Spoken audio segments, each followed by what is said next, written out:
Lorsque un initié, un élu, un roi, il prend ce premier mot-là, le mot Bereshit en hébreu ou au commencement, par le biais de la langue hébraïque, et il compte les lettres qui ont écrit le mot Bereshit en hébreu. Il sait déjà que l'humanité a été créée en 6 jours.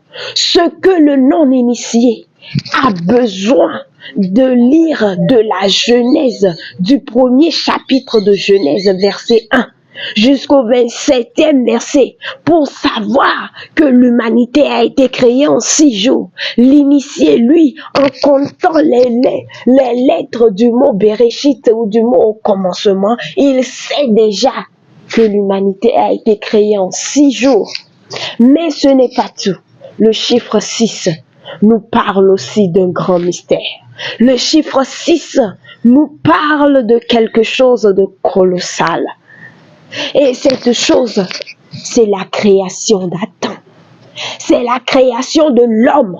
C'est la création d'Adam.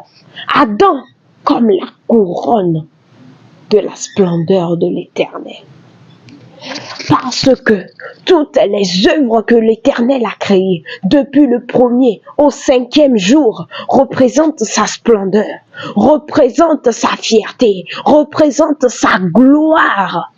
Lui, en tant que roi, il a besoin d'une couronne, parce qu'un roi ne peut vivre ou ne peut être roi sans sa couronne. Alors au 6e jour, l'Éternel a décidé de se créer une couronne, de se faire une couronne, et de surcroît, cette couronne aura son image, et cette couronne aura sa ressemblance. Et l'Éternel a créé Adam comme la couronne de la splendeur de ses œuvres.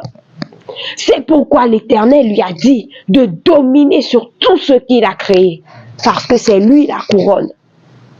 Vous voyez le mystère qui est caché dans la langue hébraïque. Vous voyez la force de la langue hébraïque.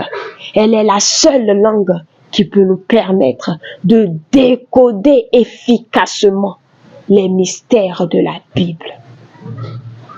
Je vais revenir pour vous montrer, pour vous prouver comment, dans ce seul mot, Bereshit, ou au commencement en français, par aussi, toujours par les lettres qui le composent.